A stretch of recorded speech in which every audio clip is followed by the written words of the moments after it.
মনে বড় আশা ছিল যাব মদিনায়।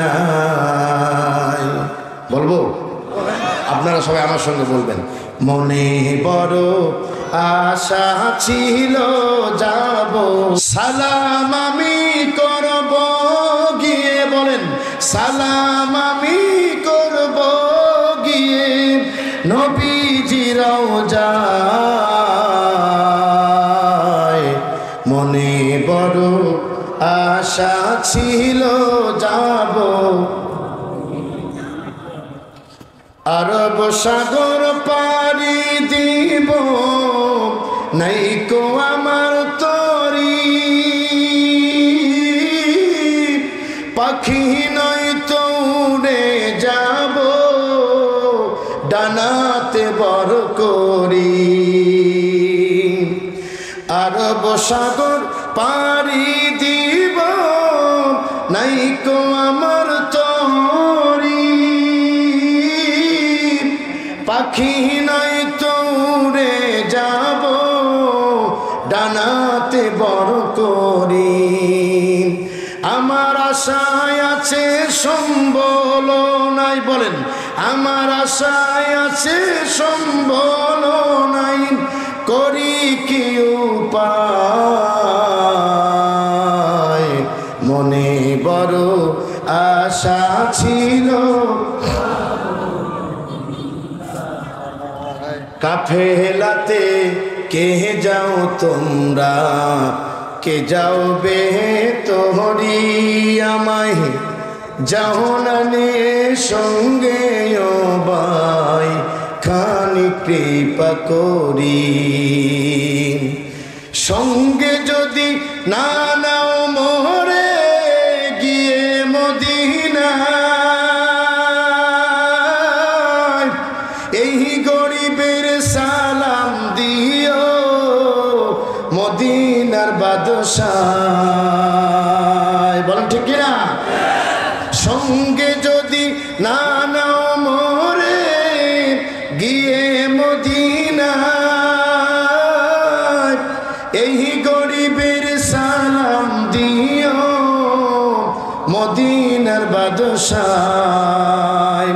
আমার আশায় আছে সম্বল নাই, আশায় আছে সম্বল নাই, করি কি উপায়।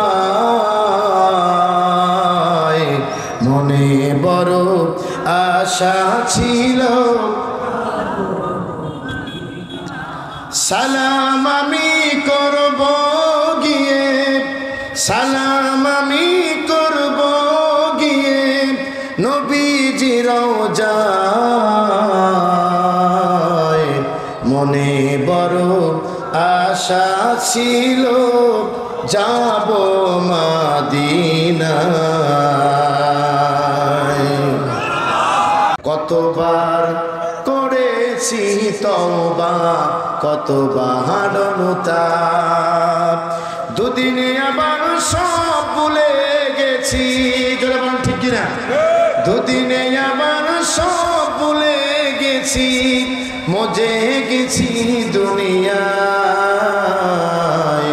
মাফ করো আমায়। বলেন পৃথিবী না জানুক আমি তো জানি, আমি কি পাপ করেছি হায়। আমার পাপের করলে বিচার, বাঁচার আমার নাই উপায়। দয়াময় তুমি মাফ করো গো আমায়, মাফ করো আমায়। বলেন আমিন। আমার একটা স্বপ্ন পূরণ করো ও গো দয়াময়, তোমার পথে চলতে গিয়ে মরণ যেন হয় আমার, তোমার পথে চলতে গিয়ে মরণ যেন হয়। বলেন আমিন। একটু আওয়াজ দিয়ে। ভয় হচ্ছে? মরতে হবে না একদিন? সেই মৃত্যু যদি আল্লাহর জন্য হয় তাহলে তো মুমিনের জীবনে এর চেয়ে বড় পাওয়া আর কিছু হতে পারে না। এই জন্য একটু সমস্যারে অন্তত আমার জন্য দোয়া করেন, আমার জীবনের শেষ ইচ্ছা যেন শাহাদাতের মৃত্যু আল্লাহ নসিব করেন, বলেন আমিন। আমি অটল যেন থাকতে পারি আল কোরআনের সাথে, ধৈর্য নিয়ে ডাকতে পারি দিন কায়েমের পথে। আমি অটল যেন থাকতে পারি আল কোরআনের সাথে, ধৈর্য নিয়ে ডাকতে পারি দিন কায়েমের পথে। আমার সাহস দিও, ধৈর্য দিও ওগো দয়াময়, তোমারে গান গাইতে গিয়ে না পাই যেন ভয়। আমি তোমারে গান গাইতে গিয়ে না পাই যেন ভয়। আমার একটা স্বপ্ন পূরণ করো ওগো দয়াময়, তোমার পথে চলতে গিয়ে মরণ যেন হয় আমার, তোমারে গান গাইতে গিয়ে না পাই যেন ভয়। মোর্শেদা বেগম নুরানী ও হাফিজা মাদ্রাসার উদ্যোগে আয়োজিত দ্বিতীয় বার্ষিকী তাফসীরুল কোরআন মাহফিল, মহান তাবারাকা ওয়া তাআলা প্রশংসা করছি যিনি আজকের এই কোরআনের মাহফিলে আমাদেরকে পরিপূর্ণ মনের আস্থা এবং বিশ্বাস নিয়ে ঈমানের বলে বলিয়ান হয়ে এই আজকের এই মোর্শেদা বেগম নুরানী হাফিজা মাদ্রাসায় এসে তাফসীর মাহফিলে শামিল হওয়ার তৌফিক দিয়েছেন। সেই মহান তাবারাকা ওয়া তাআলার প্রশংসা দরকার আছে না নাই? এতগুলো মানুষের আওয়াজ, আমি মনে করি বামপন্থীরা ভেবেছিল এ দেশ থেকে মনে হয় ইসলামী মূল্যবোধ এবং কোরআন সুন্নাহর স্বপ্ন দেখা বন্ধই হয়ে গিয়েছে।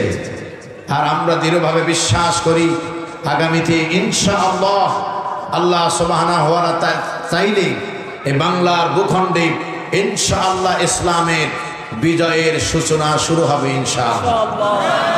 ইনশাআল্লাহ বলেন। আপনারা মুসলমান তো সবাই নাকি? আমি আপনাদেরকে নিয়ে বিভিন্ন বিতর্ক হবে, সেই সকল বিতর্কের ঊর্ধ্বে থেকে আমি আপনাদের বিবেকের উপরে কিছু কথা রেখে আজকের এই মাহফিল থেকে বিদায় নিতে চাই। এমনি আমি কথা একটু কম বলার চেষ্টা করি, কম সময়ে। তারপরেও আজকে কেমন যেন আমাকে ইচ্ছে করি কম সময় দেওয়া হয়েছে। 12টার আগে সর্বোচ্চ 1 ঘন্টা টাইম আপনারা পাবেন। এই টাইমটুকুর মধ্যেই আমরা গুরুত্বপূর্ণ কিছু আলোচনা করব বলে মহান আল্লাহর সাহায্য কামনা করছি। আমিন বলা যাবে?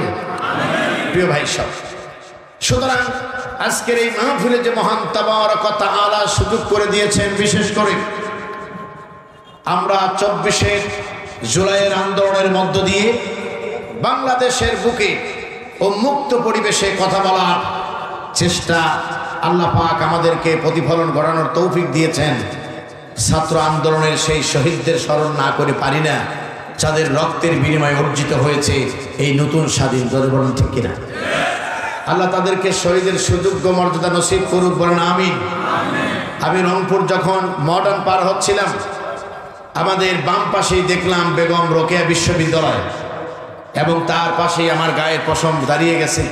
তার পাশেই দাঁড়িয়ে আছে, আমার মনে হলো যেন শহীদ আবু সাইদ আজও হাত টান করে দাঁড়িয়ে আছে আর বলছে, বুকের ভিতর বইছে ঝড়, বুক পেতেছি গুলি কর, জালিমের জিনজিরে বসবাস করার চেয়ে এ জীবন দিয়ে দেওয়াই অনেক বড় উত্তম। বলেন ঠিক কিনা? বৈষম্য বিরোধী আন্দোলনে বাংলাদেশে যেন আর কোনো বৈষম্য না হয়, শহীদদের রক্ত তারই দাবিদার। বলেন ঠিক কিনা? প্রিয় ভাই সব, আমরা সেই মহান তাবারাকা ওয়া তাআলার প্রশংসা করছি যিনি উন্মুক্ত পরিবেশ করে দিয়েছেন। পড়ছি আলহামদুলিল্লাহ।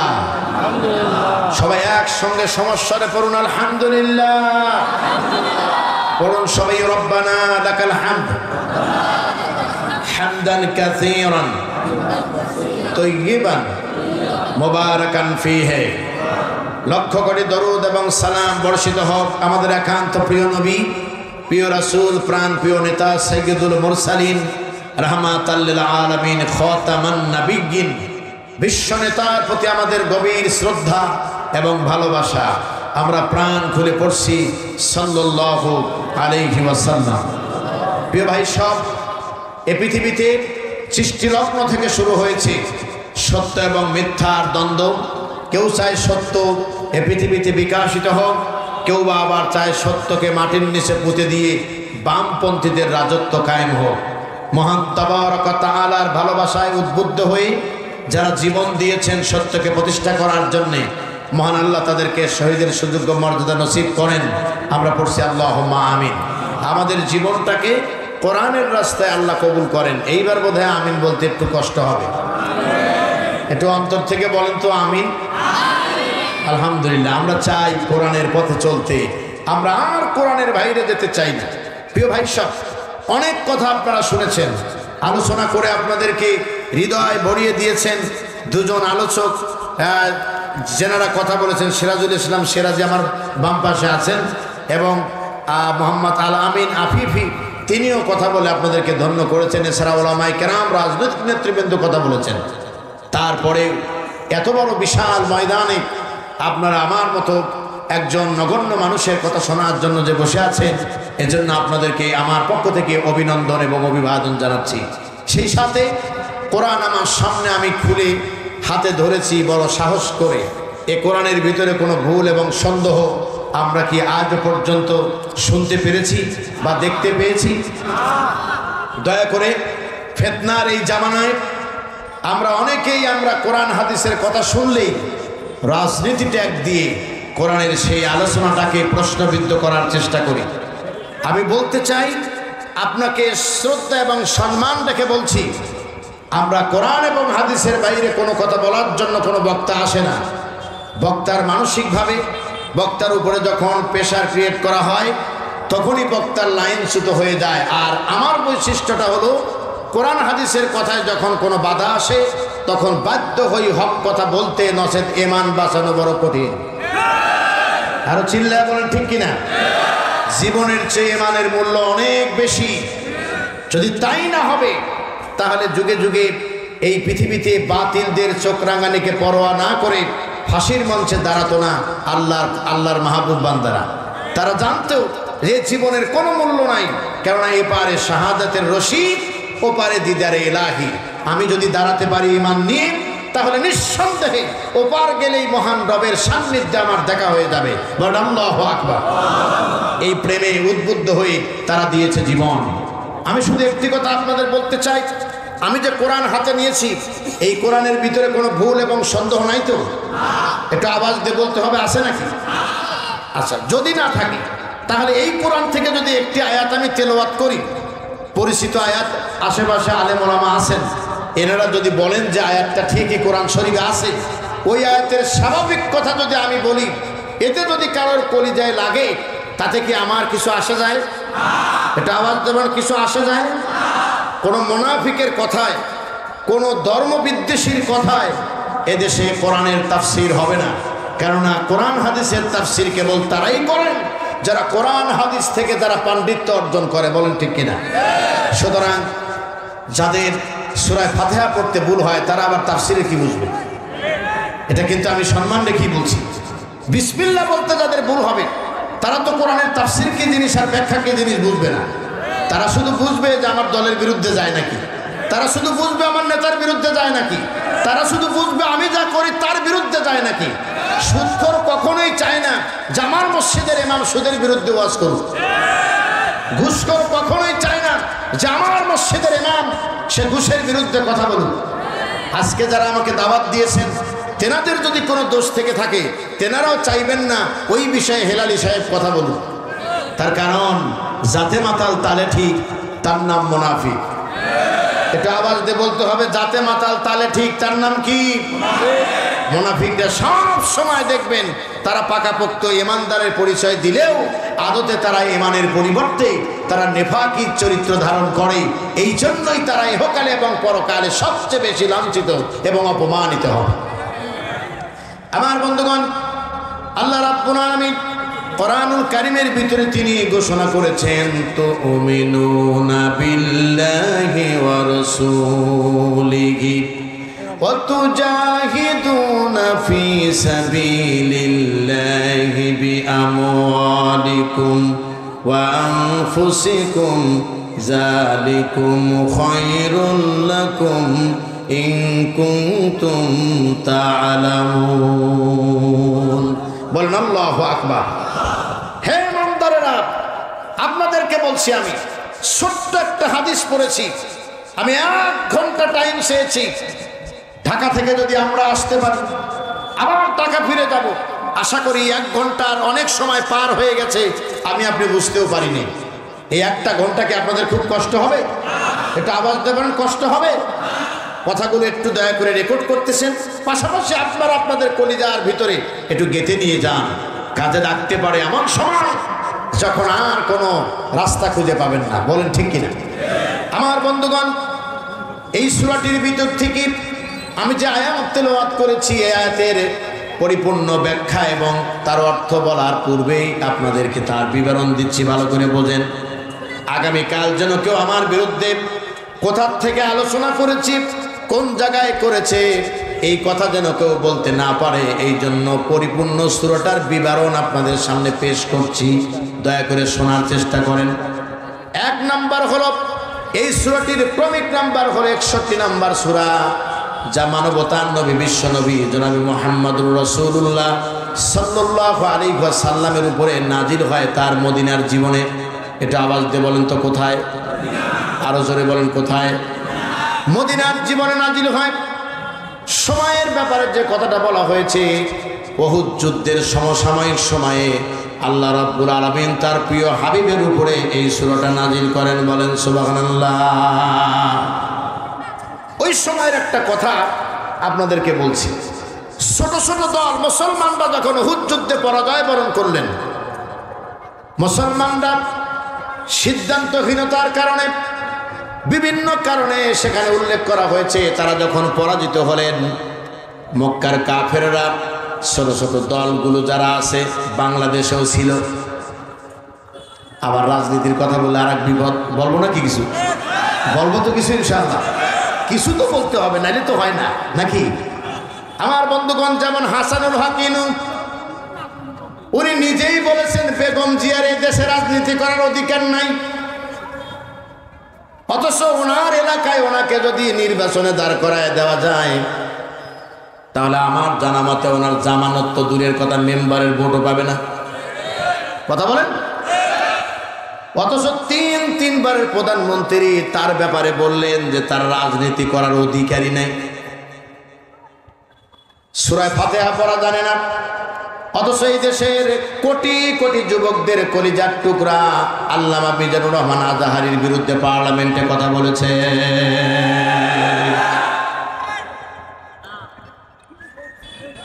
মুসলমানরা যখন উহুদ যুদ্ধে পরাজয় বরণ করলেন,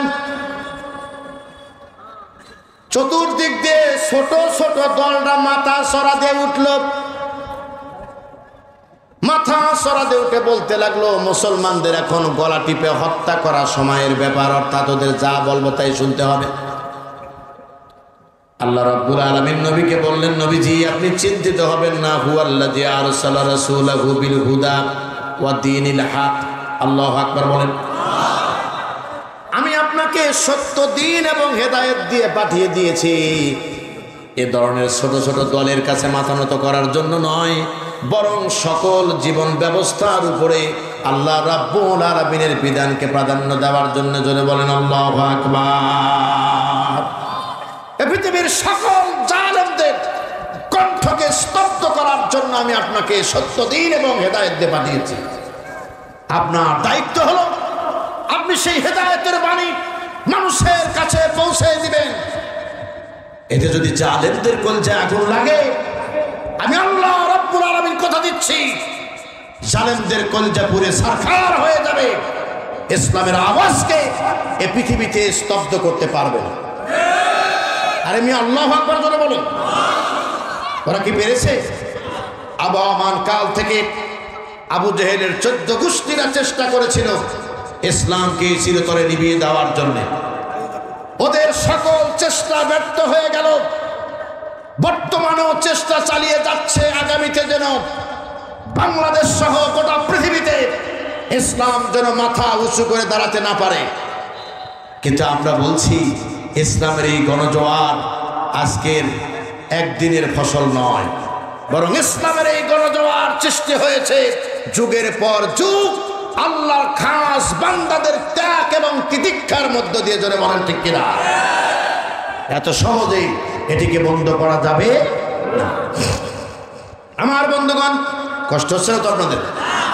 আল্লাহ রাব্বুল আলামিন মুসলমানদেরকে এই সূরা তখন তিনি নাজিল করলেন। এই সূরাটিতে 14টি আয়াত আছে। আমি আপনাদের সামনে একবারে 11 নাম্বার আয়াত তেলাওয়াত করেছি।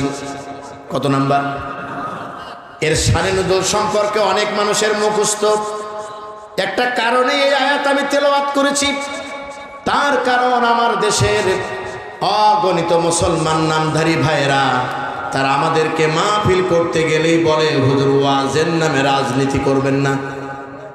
কথা বল না কেন? আপনি যে দলের হন না কেন, কথাটাকে বুঝেন।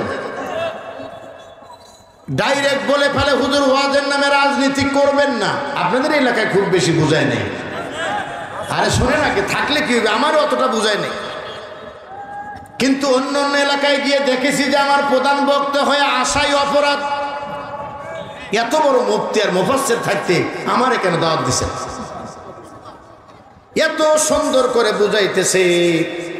আমি তো মনে করছি না জানি কোনো আরবিতে বা কোনো কোরআন হাদিসে পিএইচডি করা মানুষ। হঠাৎ করে চলে যাওয়ার পরে জিজ্ঞাসা করেছে, উনি কে? বলে অমক দলের অমক পাতি নেতা। কথা বুঝতে পারছেন তো? সুতরাং অযোগ্য ডাক্তার দিয়ে যদি রোগীর চিকিৎসা করা যায়, অলিপুর যদি কোনো গ্রাম্য ডাক্তার রোগীর পেট কেটে অপারেশনের জন্য যদি শুরু করে দেয়, আপনি দেখবেন রোগীর জীবনও যাবে, সবই যাবে। তার কারণ এই জায়গায় তো অপারেশন করার উপযুক্ত জায়গা নয়।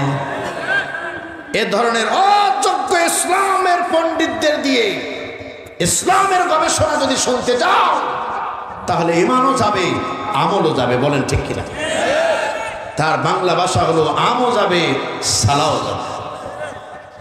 আমার বন্ধুগণ, খুব অল্প করে বলবো, মানবতার নবীর কাছে যখন সাহাবায়ে কেরাম ঈমান আনলেন, ঈমান আনার পরে তাদের ভিতরে এই ধরনের একটা ভিতরে কাজ করতে লাগলো যে কি এমন জিনিস আল্লাহ পছন্দ করে। সুবহানাল্লাহ বলেন না? যদি জানতে পারতাম আর যদি আমরা বুঝতে পারতাম, তাহলে আমাদের জান আর মাল আল্লাহর জন্য দিয়ে দিতাম। মানবতার নবী সাহাবায়ে কেরামদেরকে ডাকলেন, কাছে ডেকে বললেন, সাথীরারে, এই মাত্র আমার কাছে কোরআনের আয়াত নাজিল হয়েছে, সূরা আস-সাফ নাজিল হয়েছে। বিশ্বনবী পুরোটা তেলাওয়াত করে শোনালেন। আর সাহাবায়ে কেরামকে বললেন, আল্লাহ তাদেরকেই ভালোবাসেন। ইন্নাল্লাহা ইউহিব্বুল্লাযীনা ইউকাতিলুনা ফী সাবিলিহি সাফফান কাআন্নাহুম বুনিয়ানুম মারসুস। ও নবীজি, আপনি আমার বান্দাদেরকে আর আপনার উম্মতদেরকে বলে দেন, আমি আল্লাহ তাদেরকেই ভালোবাসি যারা সীসা ডালা প্রাচীরের মতো ঐক্যবদ্ধভাবে আল্লাহর জমিনে আল্লাহর দ্বীন কায়েমের জন্য লড়াই করে। বলো আল্লাহু আকবার। দ্বীন কায়েমের জন্য যারা লড়াই করে, আল্লাহ তাদেরকে ভালোবাসে। আল্লাহর ভালোবাসা কি আপনারা চান? চিল্লায় বলেন, আল্লাহর ভালোবাসা চান? আমার বন্ধুগণ, আল্লাহ সুবহানাহু ওয়া তাআলার ভালোবাসা যদি আমরা চাই, তাহলে যে যে কাজগুলো করার প্রয়োজন সেই কাজগুলো আমাদের পৃথিবী থেকেই করে যাওয়া প্রয়োজন, নাকি মরার পরে দোয়া করে দিলে হবে? দোয়া করে দিলে হবে না। আমাদের দেশে অনেক বাউতাবাজি চলে, যা কল্পনাও করা যায় না। যে পর্যায়ের মানুষ মারা যাক না কেন, তারা কবরে নিয়ে যায়। এলাকার মসজিদের ইমাম সাহেব বড় অসহায় মানুষ, বেচারাকে কবরে নামায় দিয়া বুকে হাত দিয়ে আল্লাহর নামে নবীর দলে ঢুকায় দেয়। অথচ ওই ইমাম সাহেব জানে লোকটা কোরআন বিদ্বেষী। এরপরেও বলা হচ্ছে আল্লাহর নামে নবীর দলে দিয়ে দিলাম। অবাক করা কথা হলো, এই কথা যদি না বলে কেউ যদি ওই বেনামাজিকে কবর না দেয়, ইমামের ইমামতি থাকে না। কথা বলেন থাকে? সংগ্রামী ভাইয়ের আমার, আল্লাহ রাব্বুল আলামিন সেই সূরার 11 নম্বর আয়াতে তিনি বললেন, তুমিনুনা বিল্লাহি ওয়া রাসূলিহি ওয়া তুজাহিদুনা ফি সাবিলিল্লাহি বিআমওয়ালিকুম ওয়া আনফুসিকুম যালিকুম খায়রুল লাকুম ইন কুনতুম তা'লামুন। হে পৃথিবীর ইমানদাররা ভালো করে শোনো, আজকে উলিপুরের মানুষ ভালো করে শুনে রাখেন। আমি আপনাদেরকে রাস্তাঘাট করে দিয়ে কোনো সফলতা এনে দিতে পারবো না। আমি আপনাদেরকে বড় ধরনের কোনো আর্থিক কোনো সহযোগিতা করতে পারবো না, কিন্তু আপনার ইমানের রাস্তা তৈরি করার জন্য যা প্রয়োজন তার হয়তো একটু নিদর্শন আপনাদের সামনে আমি উপস্থাপন করতে পারবো ইনশাআল্লাহ। ইনশাআল্লাহ বলেন। আপনারা কি রাগ করতেছেন আমার উপরে? এই যে চিৎকার দিয়ে আল্লাহু আকবার বলেন। আমার বন্ধুগণ, তাহলে 1 নাম্বার কেন বললেন তুমিনুনা বিল্লাহ, আল্লাহর প্রতি ঈমান? কোরআনের তাফসীর যারা করেন, এখানে অনেক বক্তা আছেন, তাদের ছোট্ট একটা কথা পরামর্শ দিয়ে যাই। জ্ঞান দেওয়ার মতো কোনো বিষয় আমার নাই, তবে পরামর্শ দিয়ে যাই। যখন কোনো আয়াতের তাফসীর করবেন, আগের আয়াত এবং পরের আয়াতটা একটু ভালো করে দেখবেন কি জন্য আল্লাহ ওই 2 আয়াতে বলছেন। তাই দেখতে পারবেন যে আয়াতের তাফসীর করবেন, এই আয়াত সম্পর্কে আপনি একটা ভালো ধারণা পেয়ে যাবেন ইনশাআল্লাহ বলেন। এর আগের আয়াতে আল্লাহ বলছেন, ইয়া আইয়ুহাল্লাযীনা আমানু হাল আদুল্লুকুম আলা তিজারাতিন তুনজিকুম মিন আযাবিন আলীম। আরে মুসলমান, আমার হৃদয় বলে কি জানেন, এই কথাগুলো যখন আমি বুঝে পড়ি তখন আমার মন বলে, আমি চিৎকার দিয়ে আমার আল্লাহকে ডাকি, আল্লাহ তুমি আমাদেরকে এত সুন্দর রাস্তা দেখানোর পরেও আমরা তোমার রাস্তা চিনতে পারি নাই। ঠিক কিনা বলো? আল্লাহ বলছেন, হে ইমানদারেরা, একটু আগে যারা আলোচনা করেছেন তাদের ভিতর থেকে একজন বলেছেন, আমরা এখানে যারা এসেছি ঈমানের দাবি নিয়ে এসেছি। কে বলেছেন তার নাম বললাম না, কিন্তু এতটুকু কথা সত্য কথা। আল্লাহ বলছেন, হে ইমানদারেরা, আমি কেমন একটা ব্যবসার সন্ধান তোমাদেরকে দিব, যে ব্যবসা যদি তোমরা করো তাহলে কিয়ামতের দিন, ভয়াবহ মুসিবতের দিনে, কিয়ামতের দিনে যন্ত্রণাদায়ক আযাব থেকে আল্লাহ রাব্বুল আলামিন তোমাদের মুক্তি দিয়ে দিবে। যন্ত্রণাদায়ক আযাব থেকে তোমাদের মুক্তি দেওয়া হবে। শর্ত তোমাদেরকে দেওয়া হচ্ছে, সেই শর্তগুলো ইতিপূর্বে আমি তেলাওয়াত করেছি। আমার বন্ধুগণ, এখন যদি আপনাদেরকে প্রশ্ন করি, কারা কারা এখানে আছেন যে ব্যক্তিগুলো আপনারা কিয়ামতের দিন যন্ত্রণাদায়ক আযাব থেকে বাঁচতে চান? দেখবেন যে লোকটা এশা নামাজ আদায় করে নাই, উনিও হাত তুলে বলবে আমি।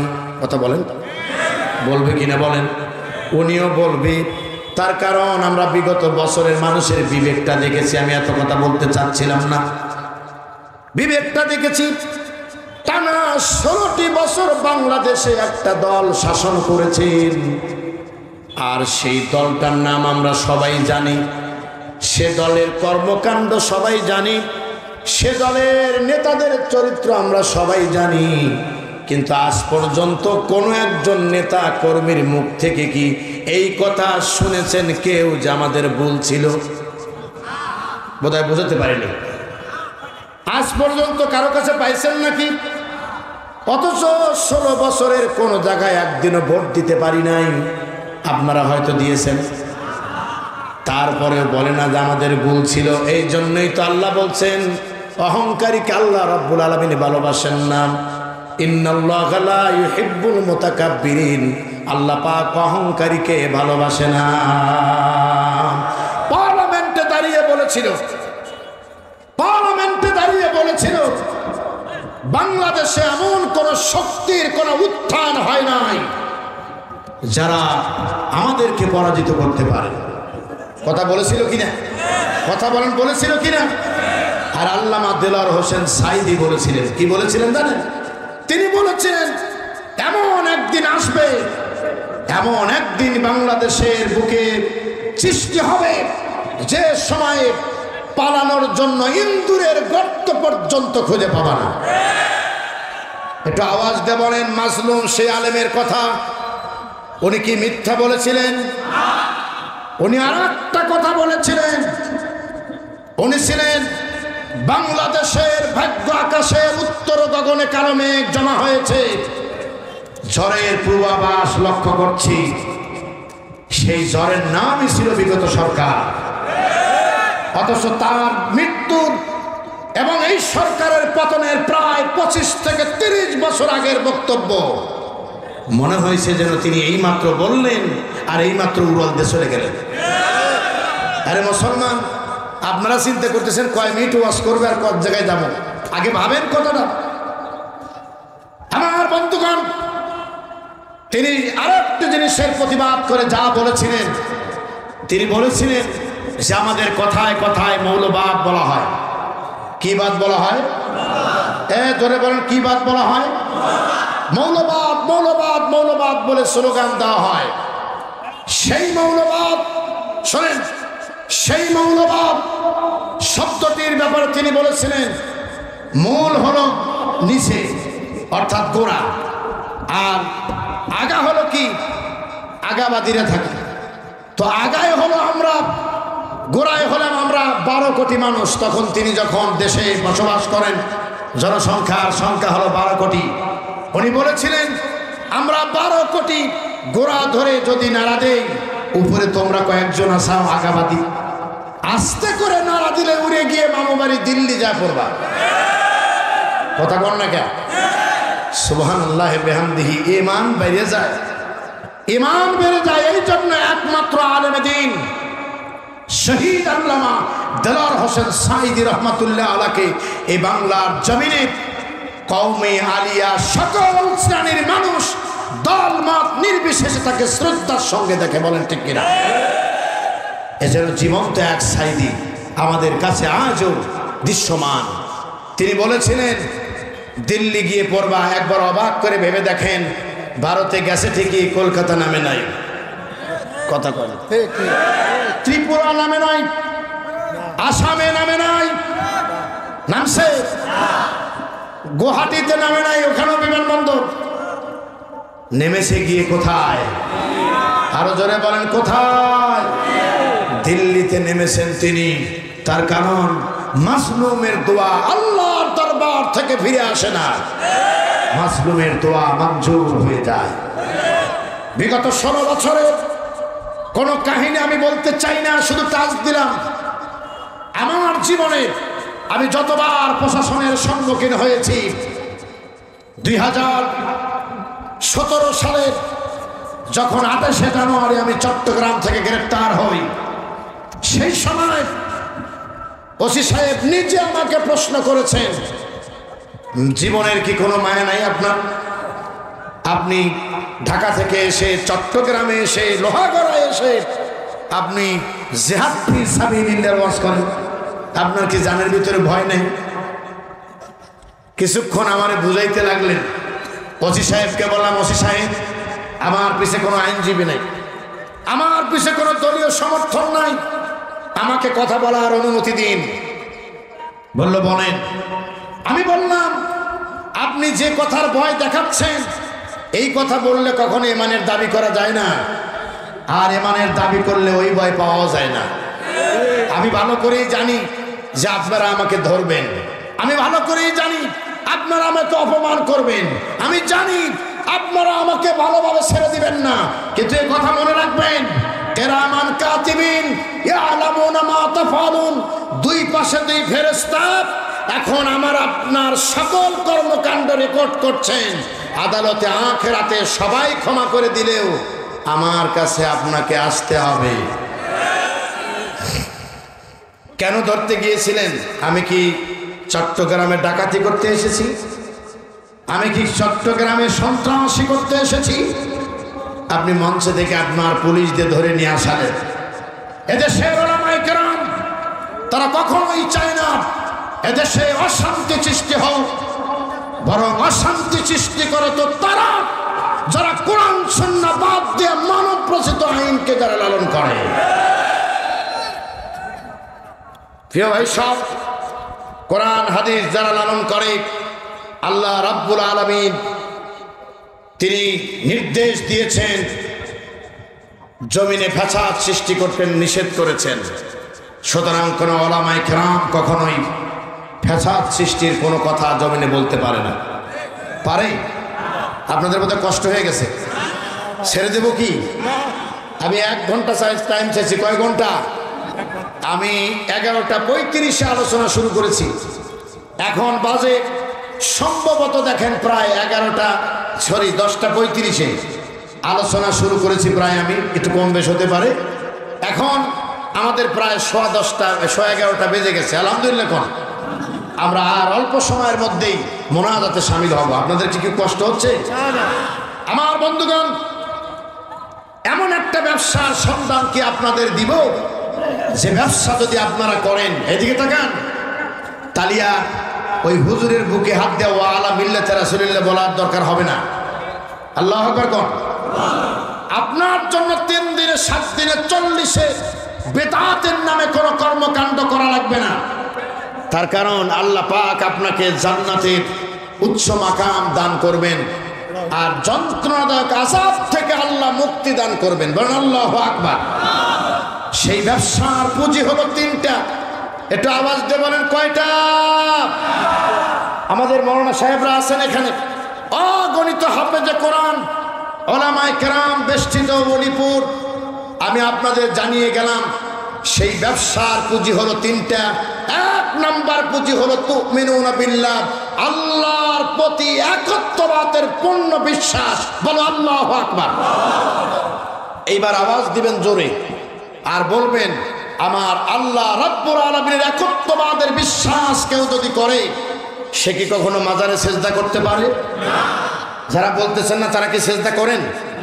তাহলে একটু আওয়াজ দিয়ে আল্লাহর বরত্ব স্বীকার করে। হেলালি সাহেবের বরত্ব তো না, কার বরত্ব?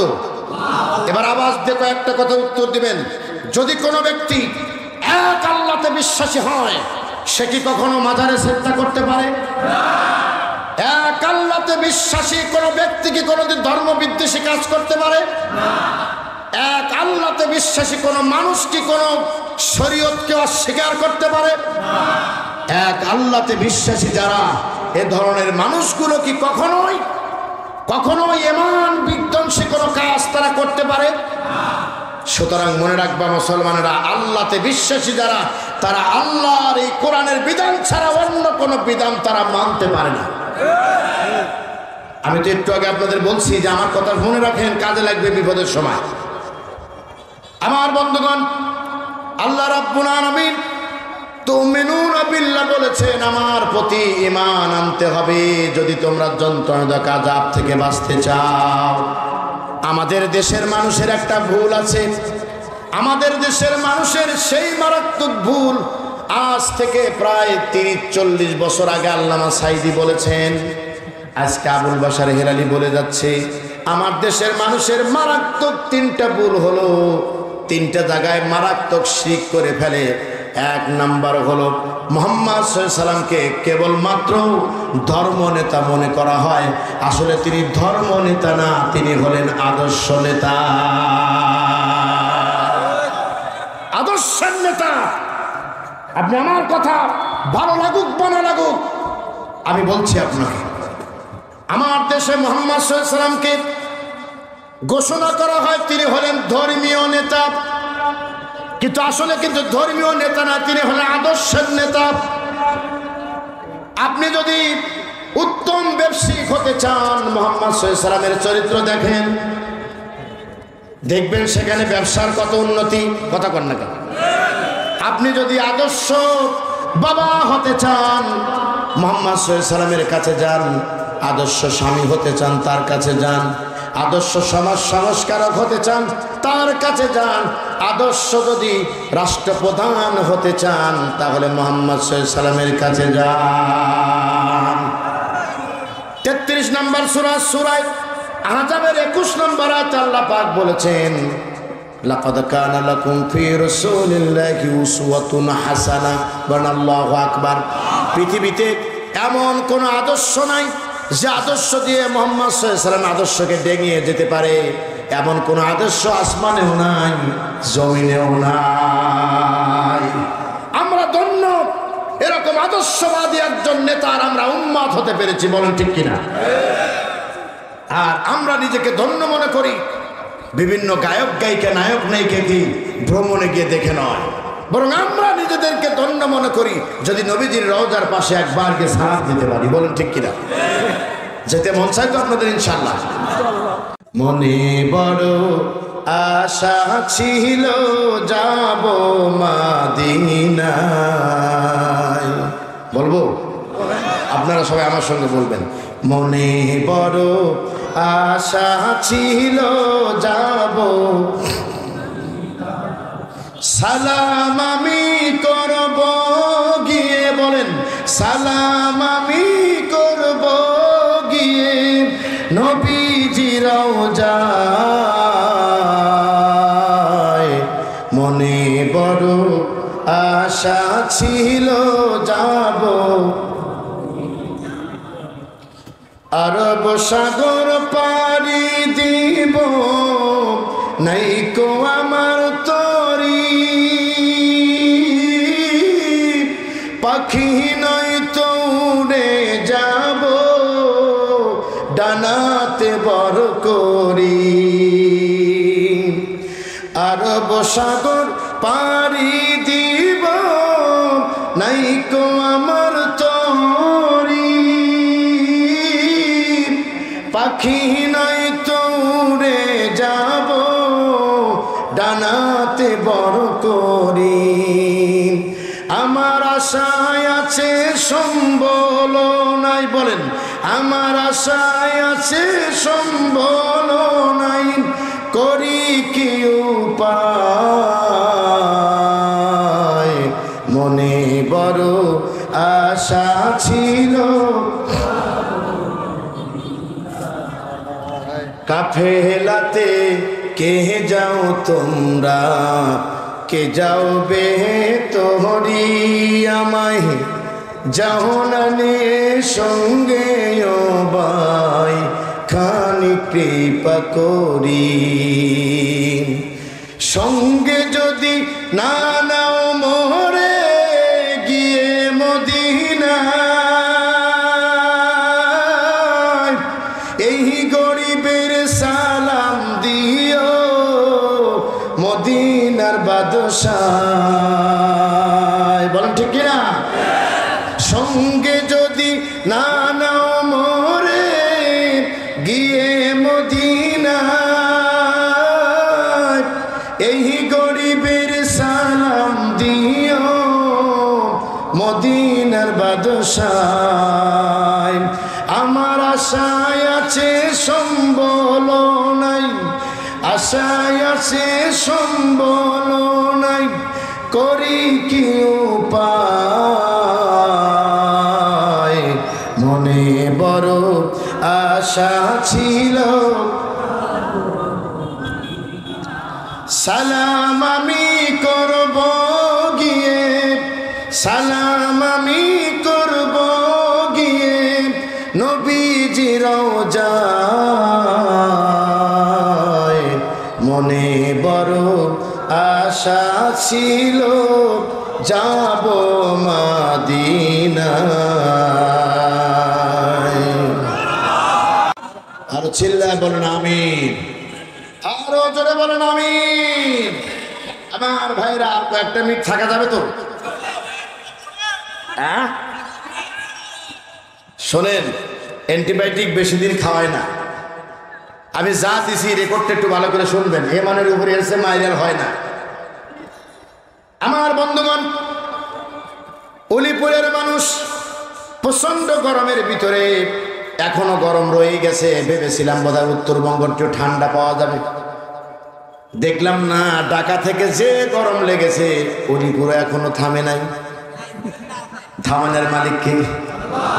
সংগ্রামী ভাইয়ের আমার, তুমিনুনা বিল্লাহ, যদি কেউ বিশ্বাস করতে চান, আল্লাহর একত্ববাদের যদি স্লোগান যদি বাস্তবে দিতে চান, চারটা জিনিসের পরিপূর্ণ গ্যারান্টি আপনাকে দিতেই হবে।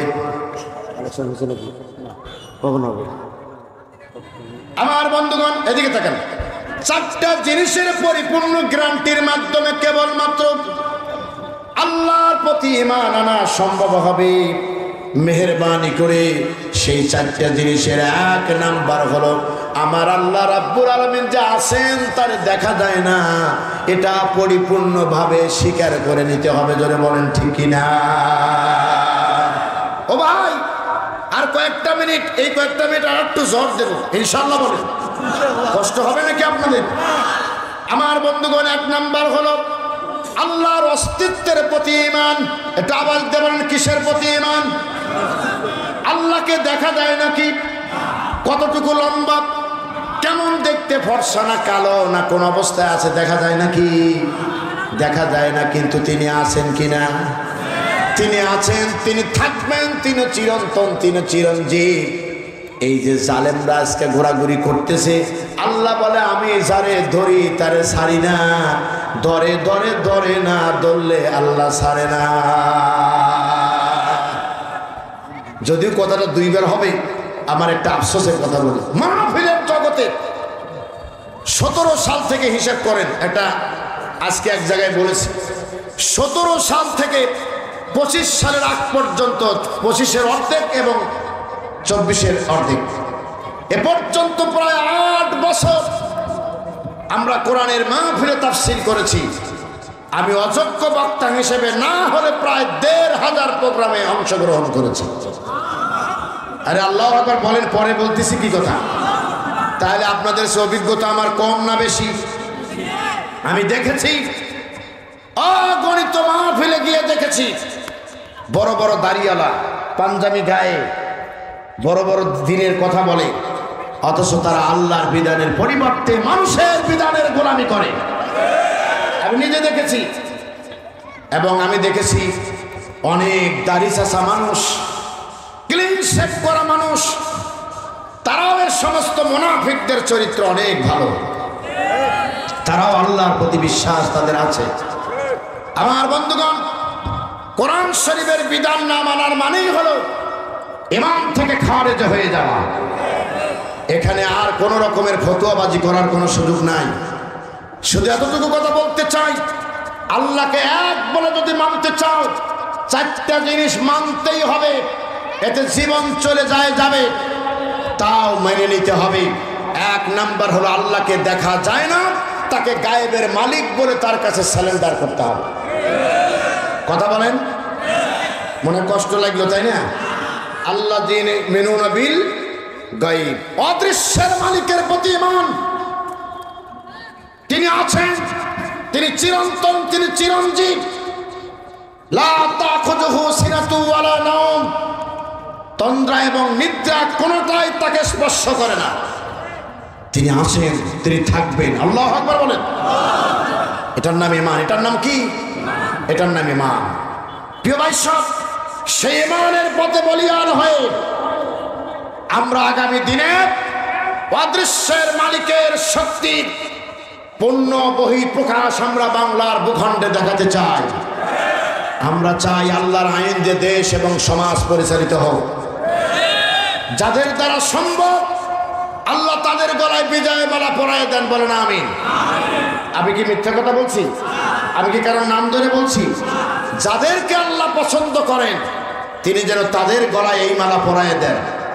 আমরা আর মানুষের তৈরি করা আইন মেনে কুফরির জিন্দেগিতে বসবাস করতে চাই না। অদৃশ্যের মালিকের প্রতি ঈমান আনা। দ্বিতীয় নাম্বার হলো, শোনেন, দ্বিতীয় নাম্বার হলো মহান রব্বুল আলামিনের গুণের প্রতি ঈমান। এবার বলেন তো, আল্লাহর গুণ আছে না নাই? গুণ আছে তো। কত গুণে গুণান্বিত। এখানে এতগুলো মানুষ বসে আছি, চতুর্দিকে দাঁড়িয়ে আছি, বলেন তো দেখি একটা মানুষের সঙ্গে আর একটা মানুষের হুবহু কোনো মিল আছে নাকি? আল্লাহ রাব্বুল আলামিন বলেন, ওয়া ইন তাউদ্দু নি'মাতাল্লাহি লা তুহসুহা। বান্দারে, আমি যে নিয়ামত দিয়েছি তোমাদের, কি এই নিয়ামত যদি গুনতে থাকো, গুনতে গুনতে তুমি ক্লান্ত হয়ে যাবে। আমি আল্লাহ রাব্বুল আলামিনের নিয়ামতকে গুনে ফুরাতে পারবে না। গুনতে থাকো। তাম পৃথিবীর সমস্ত বৃক্ষগুলো যদি তুমি কলম বানাও, আর পৃথিবীর সমস্ত নদীর পানি যদি কালি হয়ে যায় আর লিখতে থাকো যদি তোমার প্রভুর নাম, শেষ হয়ে যাবে কালি কলম, তোমার প্রভুর নামের প্রশংসা শেষ হবে না। একটু আওয়াজ দে বলো আল্লাহু আকবার। মুশি হলে পৃথিবীর বাড়ি তামাম, গাছপালা যদি সব হয় রে কলম, শেষে হবে না রে লেখা তব গুণগান, শেষে হবে না রে লেখা তব গুণগান। ও গো রহিম রহমান, অদম কিভাবে গাবে তব গুণগান? কিভাবে গাবো তোমার গান? আমরা পারি না, এই জন্য তোমাকে আমরা বলি আলহামদুলিল্লাহি রাব্বিল আলামিন। পড়েন সবাই আলহামদুলিল্লাহি রাব্বিল। সমস্ত প্রশংসা আল্লাহ রাব্বুল আলামিনের জন্য। আমার বন্ধুরা, কষ্ট হচ্ছে নাকি আপনাদের? আমার বন্ধুগণ, তাহলে দুইটা বললাম, একটা হলো অস্তিত্বের স্বীকৃতি, 2 নাম্বার হলো গুণের স্বীকৃতি, 3 নাম্বার হলো ক্ষমতার মালিককে। এবার আওয়াজ দিয়ে বলেন জোরে একটু, ক্ষমতার মালিককে। এক একটা পয়েন্টকে আধা ঘন্টা করে ওয়াজ করলে এটাই 2 ঘন্টা হওয়ার কথা, কিন্তু আমি টাচ দিয়ে গেলাম আপনাদের। তাহলে 3 নাম্বার হলো ক্ষমতার মালিকের প্রতি বিশ্বাস। পৃথিবীর সকল ক্ষমতা এক জায়গায় করে যদি আল্লাহর কাছে মোকাবেলা করার জন্য আসে, দাঁড়ায় থাকতে পারবে? কথা বলেন, পারবে নাকি? ওয়ালা ইয়াখাফু কুবাহা। আল্লাহ বলেন আমি কাউকে ধরবো, কাউকে মারবো, আবার কাউকে ধ্বংস করে দেবো, আবার উল্টা কেউ আঘাত করতে পারে। এ থেকে আমি আল্লাহ রাব্বুল আলামিন সম্পূর্ণ মুক্ত। জমিনটাকে ধ্বংসস্তূপে পরিণত করা হয়েছে, প্রায় লক্ষাধিক মানুষকে অন্যায়ভাবে খুন করা হয়েছে। গোটা বিশ্বের মুসলমানকে আজ যেন খেলার পুতুল মনে করা হচ্ছে, কিন্তু আল্লাহ যেদিন আবার আবাবিল পাঠাবেন সেদিন আর এতে দাঁড়িয়ে থাকতে পারবে না। আরো চিল্লায় বলেন ঠিক কিনা? আমার বন্ধুগণ, 4 নাম্বার হলো আল্লাহর হুকুম মাহকামের প্রতি ঈমান আনতে হবে। আল্লাহ যতগুলো বিধান দিয়েছেন তা মানতে হবে। এটা যদি মানতে পারো তাহলে মনে রাখবা কেবলমাত্র আল্লাহর প্রতি ঈমান আনা তোমার সার্থকতা আছে। তাছাড়া মুখে দাড়ি রেখেছো, গায়ে পাঞ্জাবি দিয়েছো, মাথায় টুপি দিয়েছো, আর তসবিহ পড়েছো, নামাজ পড়েছো, কিন্তু বিধান মেনেছো মানুষের তৈরি করা আইনের, জেনে রাখো এরকম মুনাফিকদের আল্লাহ রাব্বুল আলামিন কিয়ামতের দিন ক্ষমা করবে না। এরা হলো মুনাফিক। এরা কি? আমার বন্ধুগণ, 2 নাম্বার পুঁজি মনে আছে তো? বোধহয় রাগ করে ফেলেছেন আপনারা। 2 নাম্বার পুঁজি হলো রাসূলিহি, তার রাসূলের আনুগত্য। রাসূলের আনুগত্য করবেন কতটুকু, কোন জায়গায় থেকে প্রমাণ নেবেন? সূরা হাশরের 7 নাম্বার আয়াত করে দেখবেন, হাফেজ সাহেবরা আছেন, মা তাকুমুর রাসূল। ও নবী, আপনি বলে দেন আমার রাসূল যা তোমাদেরকে দেয় তা গ্রহণ করো, আর যা নিষেধ করে তা পরিহার করো। আমার নবীজি যা করেছে তাই করো, আমার নবীজি যা আদেশ করেছে পালন করো, যা নিষেধ করেছে তা পরিহার করো। আর এটা ততক্ষণ পর্যন্ত করতে হবে যতক্ষণ ঈমানের দাবি নিয়ে তুমি দাঁড়িয়ে থাকবে। এতক্ষণ পর্যন্ত রাসূলের আদেশ মানতে হবে। আমার বন্ধুগণ, যে বিশ্ব নবীজি সারা জীবন আন্দোলন করে মানুষের তৈরি করা মতদর্শকে কবর দেওয়ার জন্য আল্লাহর কাছ থেকে মনোনীত হলেন, সেই নবীর উম্মত হয়ে আজকে বলে ইসলামের নামে রাজনীতি নাই। কথা কর না কেন? কথা শুনতে মন চায় না? আজকে সেই নবীর উম্মত হয়ে বলে ইসলামের নামে রাজনীতি চলবে না। আজকে সেই নবীর উম্মত হয়ে বলে হুজুর ওয়াজের নামে উস্কানি দিয়েন না।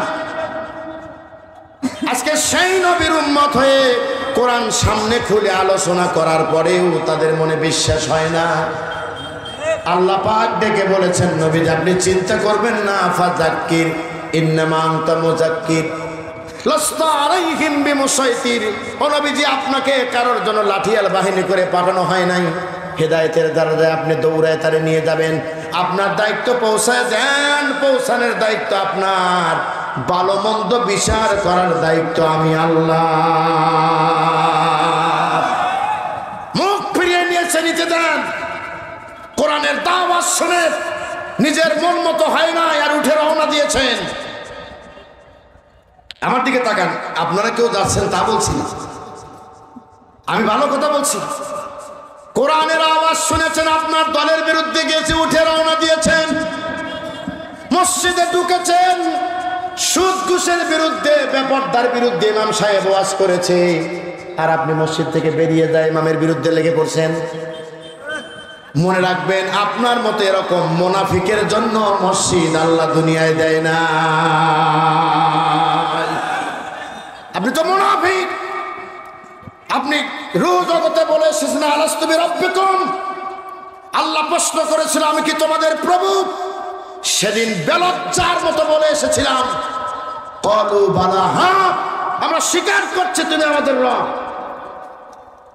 আর আজকে সে রবের গোলামি বাদ দিয়ে মানুষের গোলামি। আলেম ওলামাকে রেখে গেলাম, ওনাদেরকে জিজ্ঞাসা করবেন আগামীকাল, এদের কাছ থেকে ভিডিওটা নিয়ে আপনারা শুনবেন।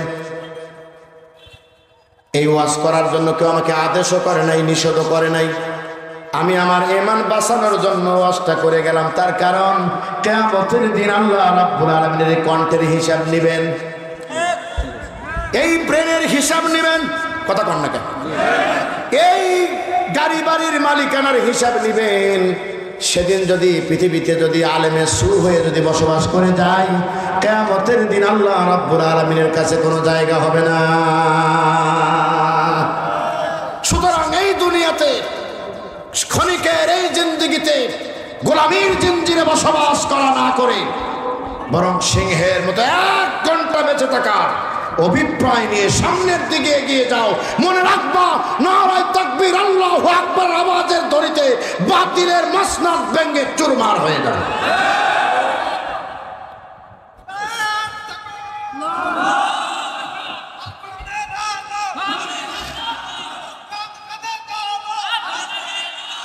আমার বন্ধুগণ, স্লোগানটা দিয়েছেন ঠিকই, কিন্তু স্লোগানের উত্তর অনেকেই দেন নাই।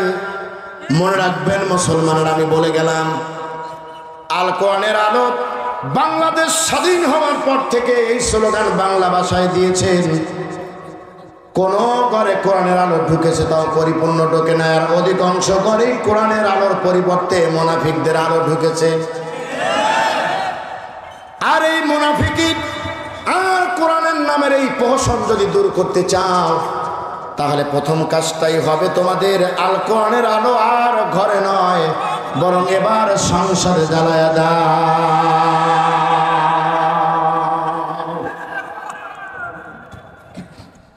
যদি জ্বালাতে পারো, শুনে রাখো, যদি জ্বালাতে পারো, তার একটা উদাহরণ বলবো নাকি? রাগ হয়ে গেছে আপনাদের? আগে আপনাদের সাথে একটু কথা বলিনি। হ্যাঁ ঠিক আছে, তাই আল্লাহর রহমতে সাইদি সাহেব বলতেছে না? আল্লাহু আকবার বলেন। আমাদের তো আপনাদের দিয়ে ভয় নয়, আমাদের ভয় হলো কোরআন মানবে না, হাদিস মানবে না, নবীজির সুন্নাহ মানবে না, অথচ মুসলমান বলে দাবি করবে। এই মুনাফিকদের নিয়ে, অন্য কাউকে নিয়ে আমাদের ভয় নাই। আমরা জানি এটা কষ্টের জীবন। আমাকে যখন মাথায় আঘাত করা হয়েছিল, মাথার 2 সাইডে মারা হয়েছিল, অন্য একটা ঘটনাকে কেন্দ্র করে। সেই ঘটনাটা হলো শাহবাগে যখন নবীজির বিরুদ্ধে কথা হলো, তখনই প্রতিবাদ করেছিলাম মসজিদে। অন্য একটা ট্যাকে ফেলে দিয়ে মাথায় যখন আঘাত করতেছিল, বলতেছিল এইরকম বক্তব্য দিলি কেন? আমি বলেছিলাম কিয়ামতের দিনে মাথা নিয়ে আল্লাহর দরবারে হাজির হবার আল্লাহকে বলবো, আল্লাহ তুমি না বলেছো ফামান ইয়ামাল মিসকালা যাররাতিন খায়রান ইয়ারা ওয়া মান ইয়ামাল মিসকালা যাররাতিন শাররান ইয়ারা। বলেন আল্লাহু আকবার। কোন পরিমাণ বিন্দু পরিমাণ ভালো কাজ হলো তুমি দেখাবে, খারাপ কাজ হলে দেখাবে। আমার মাথায় কেন আঘাত করা হয়েছিল আজ তা দেখায়া দাও, কেননা আমরা বাতিলের কাছে মাথা নত করি না। জীবনের শেষ বিন্দু রক্ত দিয়ে আমরাই প্রমাণ করব ইনশাআল্লাহ আমরা আছি, আমরাই থাকবো ইনশাআল্লাহ। ইসলাম আছে, ইসলামই থাকবে। বলেন ঠিক কিনা? আমরা ইসলামের আলো আমরা দেখতে চাই, সেটা যার মাধ্যমে হোক আল্লাহ যেন তাকে দিয়ে দেন। বলেন আমি। আমার বন্ধুগণ, ও রাসূলিহি, ও যে কথা বলতে গিয়ে ফিরে আসলাম, ওই টাইম হয়ে গেছে তো এই জন্য আর মাথা ঘুরতেছে। রাগ করেন না আপনারা? হ্যাঁ ঠিক আছে ইনশাল্লাহ। তাহলে একটা পরামর্শ করে নিই, এটা আমার একটা বেসিক থাকা দরকার একজন মানুষের, এবং একটা ব্যক্তিত্ব থাকা দরকার। আমি 1 ঘন্টার কথা বলেছি, সম্ভবত 1 ঘন্টা আমি ধরে ফেলেছি। আপনারা কি রাগ করেছেন আমার উপরে? আর যদি 10 মিনিট আলোচনা বাড়িয়ে দেই কোনো ক্ষতি হবে? 10 মিনিট বাড়িয়ে দিয়ে 5 মিনিট কালেকশন, তারপরে মোনাজাত ইনশাল্লাহ। বলেন 12টায় আমরা প্যাকেট। আল্লাহু আকবার বলেন। প্রিয় ভাই সব, এই 10 মিনিট ভালো করে শোনেন। আল কোরআনের আলো গড়ে গড়ে জালো, এই কথার স্লোগানের কেন বিরোধিতা করে বললাম সংসদে জ্বলো। যদি বিএনপি সরকার ক্ষমতায় আসলে সংসদে কোরআনের আলো জ্বলে, আমরা সবাই বিএনপিকে ভোট দিয়ে দেবো। বলেন ঠিক কিনা? আবার যদি চরমনের ভাইয়েরা সংসদে গেলে যদি কোরআনের সংসদ কায়েম করে, তাদেরকে আমরাই ভোট দিয়ে দিব। কারণ আমরা আর কিছুই চাই না, আমরা কোরআনের আইন চাই, আমরা আর কিছু চাই না।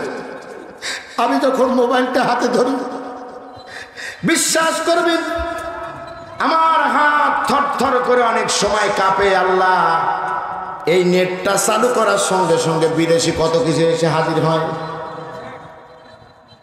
আমার দেশের ছোট ছোট বাচ্চারা, শিশু কিশোররা, এমনও বাড়ি আছে মোবাইলের জন্য পুরো বাড়িটা অশান্তির আগুনে ধাউ ধাউ করে জ্বলতেছে। কথা কন না কেন? এমনও বাড়ি আছে সন্তান ভাতও খায় না, কিছুই খায় না, মোবাইলের জন্যে। আর ওই মোবাইলটা কোনো বিবেকবান ব্যক্তি তার সন্তানের হাতে তুলে দিয়েও সাহস পায় না, মনে হয় বিষ তুলে দিলাম। ইসলাম যদি দেশে ক্ষমতায় এসে যায়, বিদেশি যত লাইন আছে সব বন্ধ করে দেওয়া হবে।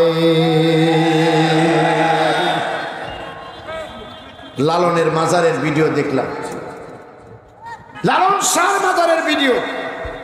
আরে আমি একজন ধর্মীয় ব্যক্তি, আমার হৃদয় কি কাঁদে না বলেন? আরে হাজার হাজার মানুষ ওইখানে গিয়ে গাঁজা টানতেছে, যে বেড়াইতে যায় সেও এক টান দেয়। চিন্তা করছেন তো কত কথা? এই গাঁজা টানা অবস্থায় একজন নারী আর একজন পুরুষকে অবৈধভাবে এখানে ওখানে গায়ে হাত দিতেছে, কত কিছু করতেছে, তার কোনো হিসাব নেই, মানা করার কেউ নেই। ইসলাম যদি কায়েম হয়ে যায়, এরকম গাঁজাবাজি আর নেশাবাজি বাংলাদেশে থাকবে না। এটি বন্ধ করে দেওয়া হবে, কারণ ইসলাম সকল প্রকার নেশাকে হারাম ঘোষণা করেছে। আমার বন্ধুগণ, ইসলাম যদি ক্ষমতায় চলে যায়, ভালো করে বুঝেন, তাহলে দেশের রাজনীতি, দেশের অর্থনীতি, পররাষ্ট্রনীতি, দেশের পরিবেশ কি হবে? ছোট্ট একটা ঘটনা বলি, আমি আমার আলোচনা শেষ করবো। এর আগে আলোচনাটা ফিনিশিং দিই। আল্লাহ বলছেন, যদি তুমি জাহান্নামের আযাব থেকে বাঁচতে চাও, 3টা কাজ তোমার পুঁজি বানাতে হবে। একটা হলো আমার প্রতি ঈমান, 2 নম্বর আদর্শ মানতে হবে মুহাম্মদ সাল্লাল্লাহু আলাইহি ওয়াসাল্লামকে, 3 নম্বর হলো ওয়াতুজাহিদুনা ফি সাবিলিল্লাহি বিআমওয়ালিকুম ওয়া আনফুসিকুম যালিকুম খায়রুল লাকুম ইন কুনতুম তা'লামুন। সেই পুঁজির শেষ নম্বর পুঁজি, জান আর মাল দিয়ে আমার রাস্তায় সংগ্রাম করতে হবে। সলিমতি জান্নাতে যাবা, শোনেন, জান্নাতে যাবা। এই শোনেন, এখন যদি প্রশ্ন করি সবাই জান্নাতে যাবেন কিনা, একটু ইমান একটু চাঙ্গা আছে তো, এখন সবাই হাত তুলবে একটু বড় করে, শীতের দিনও না, এজন্য জোরে তুলবে। আমরা সবাই জান্নাতে যাব। আল্লাহ বলছেন, বান্দারে জান্নাতে যদি যেতে চাও ইন্নাল্লাহা আশতারা মিনাল মুমিনিনা আনফুসাহুম ওয়া আমওয়ালাহুম বিআন্না লাহুমুল জান্নাহ। মুমিনরা ভালো করে শোনো, জান এবং মালের বিনিময় আমি আল্লাহ রাব্বুল আলামিন জান্নাত তোমাদেরকে দিয়েছি, বিনিময় জান এবং মাল আমি নিয়েছি। কিছুদিনের জন্য তোমার কাছে রেখেছি, যখন সময় হবে দিয়ে দিবে। জান্নাতে যদি পেতে চাও তাহলে জীবনের মায়া ছেড়ে দাও আর মালের মায়া ছেড়ে দাও। কোরআন শরীফ পড়ো না, কোরআন শরীফ পড়ো না, তুমি পুরা কপাল। 20 বছর 30 বছর রাজনীতি করলা, একটা বারের জন্য দেখলা না আমার আল্লাহর কোরআনে কি রাজনীতি আছে? ফ্যান দরকার নেই, আমার গলা বসে দেবে। আমার বন্ধুগণ, সেই আন্দোলনটুকু যদি আমরা করতে পারতাম তাহলে জান্নাতের দাবি করতে পারতাম। ভাইজান, একটু আমার মতো পাগলকে একটু বুঝায় দেন, একটু বুঝায় দেন। আমার চিৎকার করে কাঁদতে মন চায়। 92% যে দেশের মুসলমান, এই দেশের মাটিতে কত জাহিদুনা ফি সাবিলিল্লাহি বিআমওয়ালিকুম ওয়া আনফুসিকুম, এই কথা বলতে যে কত আলেম জেলের ভাত খেয়েছে, কত আলেম মাহফিল থেকে গ্রেফতার হয়েছে, কত আলেমকে মসজিদের চাকরি থেকে দূর দূর করে তাড়িয়ে দেওয়া হয়েছে, সমাজ থেকে তাড়িয়ে দেওয়া হয়েছে। অথচ আমরা আদমশুমারিতে 1 নয় 2 নয় প্রায় 92% মুসলমান। আমি মনে করি আমরা অধিকাংশই হলাম মুনাফিক। সংগ্রামী ভাইয়ের আমার, ইসলাম যদি পার্লামেন্টে যায়, হযরত ওমরের একটা কথা আপনাদের বলি, আমি বিদায় নেব। কষ্ট হয়ে গেল মনে হয়। 1 নাম্বার কথা মনে রাখবেন, খলিফাতুল মুসলিমিন হযরত ওমর, তিনি অর্ধজাহান তিনি শাসন করেছেন। এই শাসন আমলে তার জীবনে অনেক বিচিত্রময় ঘটনা ঘটেছে, যেগুলো জীবনের জন্য অনেক বড় উপকার। ইসলামী শাসন ব্যবস্থায় খলিফাতুল মুসলিমিন হযরত ওমর মরুভূমির ভিতর দিয়ে ঘুরতেছেন। ঘুরতে ঘুরতে এক পর্যায়ে দেখতে পেলেন একজন জীর্ণ শীর্ণ বুড়ি মহিলা দাঁড়িয়ে আছে। কাছে গিয়ে ডেকে বললেন, মা, কোথায় তোমার ঘর, কোথায় তোমার বাড়ি, কি পরিচয়, কোথা থেকে এসেছে একটু বলো। ডেকে বলল, বাবা, আমি মদিনার এলাকার মানুষ নয়, মদিনার বাইরের মানুষ। আচ্ছা, বুঝলাম মদিনার বাইরের মানুষ। তুমি কেন এসেছো, কি জন্য দাঁড়িয়ে আছো? বলে, বাবা, আজ 3 দিন হলো এসেছি, খাদ্যের অভাব, আমাদের খাবার নাই। এইখানে দাঁড়িয়ে আছো কেন? বলে, 3 দিন হলো দাঁড়িয়ে আছি, ওমর নাকি এই দেশটারে রাজত্ব করে। একটু চেষ্টা করে দেখলাম ওমর আমাদের কোনো খোঁজ খবর নেয় নাকি, কিন্তু আজ 3 দিন পেরিয়ে গেল, ওমর আমাদের সঙ্গে দেখা করে নেই। সামনে দাঁড়িয়ে আছে কে? হযরত ওমর। একটাবার ভাবেন তো দেখি, আমার দেশের পাতি নেতার কাছে যা যদি বলতো আমার রিলিফের চাল দেন না কেন, তাই তো গলা টিপে মেরে ফেলতো। কথা বলে না। এমপির সামসার গরম বেশি। টিয়ারের চাল চাইতে গেলে এমন বাপ করে, না জানি মনে হয় নিজের বাপের জমির ধানের চাল। হযরত ওমর ডেকে বললেন, মা, ওমরকে কোনোদিন আপনি দেখছেন নাকি? বলে, বাবা, দেখি নাই, তবে আমি বিশ্বাস করি ওমর ছাড়া যদি তুমি এই দেশ চালাইতে তাহলে একটু ভালো হতো। বাবারি, কিয়ামতের মাঠ যখন শুরু হয়ে যাবে, ওমরের বিরুদ্ধে আমি আল্লাহ রাব্বুল আলামিনের দরবারে বিচার দাবি করব। কথা শুনে হযরত ওমর রেগে গেলেন নাকি? একেবারে বিনম্র শ্রদ্ধার সঙ্গে মহিলাটাকে জিজ্ঞাসা করলেন, মা, এত রেগে গেছেন আপনি, একটু ঠান্ডা হন।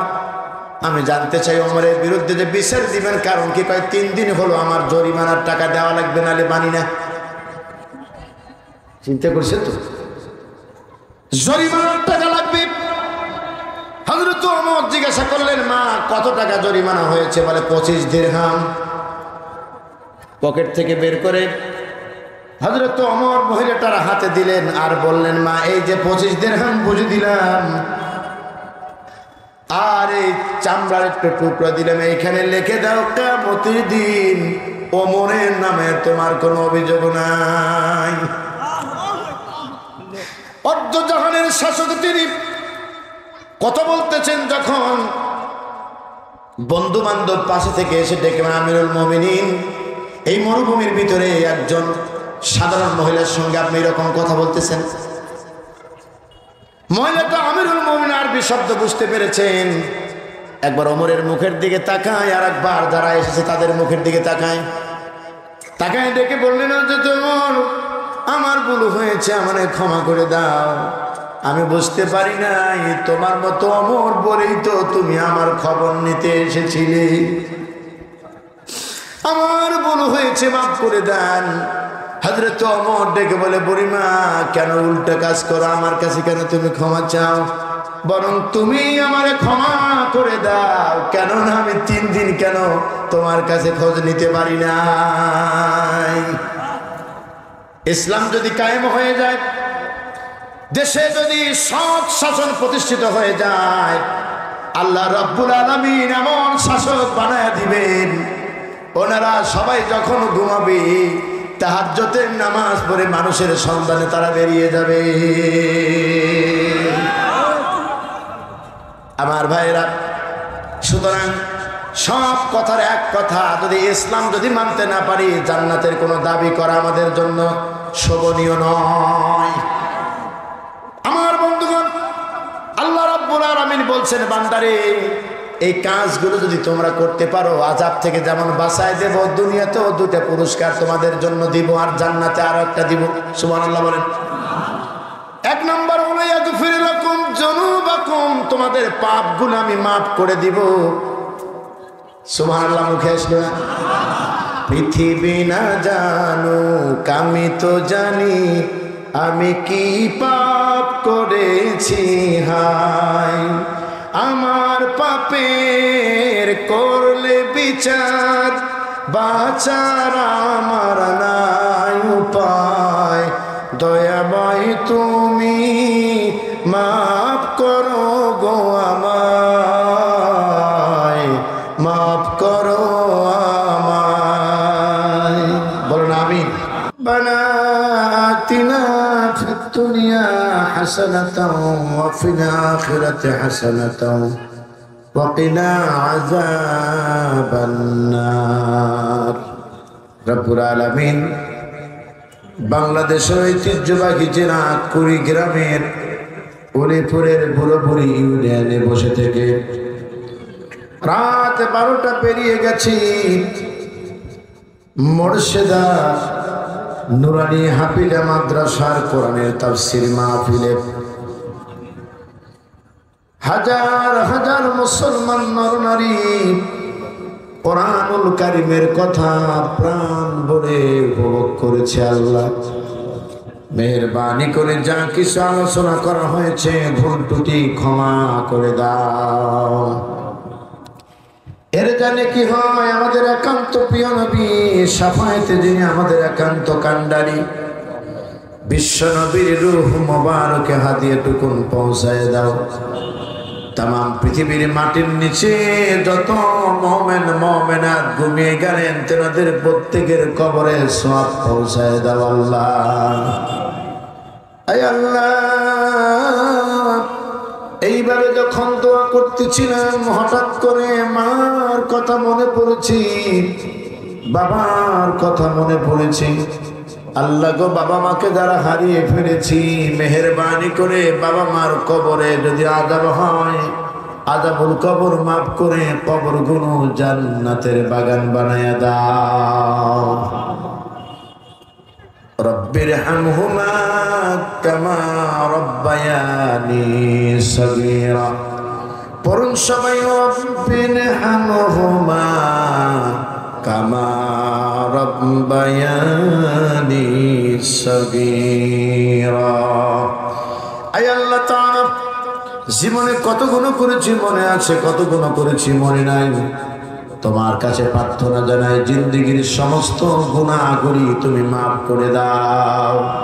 আয় আল্লাহ, তুমি বলছো বান্দারে তুই কাঁদ, আমি যখন দেখি তুই কান্দিস রে, আমার দয়া লাগে মায়া লাগে রে বান্দা তোর চোখের সামনে হাজির হয়ে যায় আর তোর চোখের পানি রে কুদরতি হাত বাড়াইয়া মুছিয়ে দেয় আর বলতে থাকি আর কান্দিস না, জিন্দেগির সব গুনাহ মাফ করে দিলাম।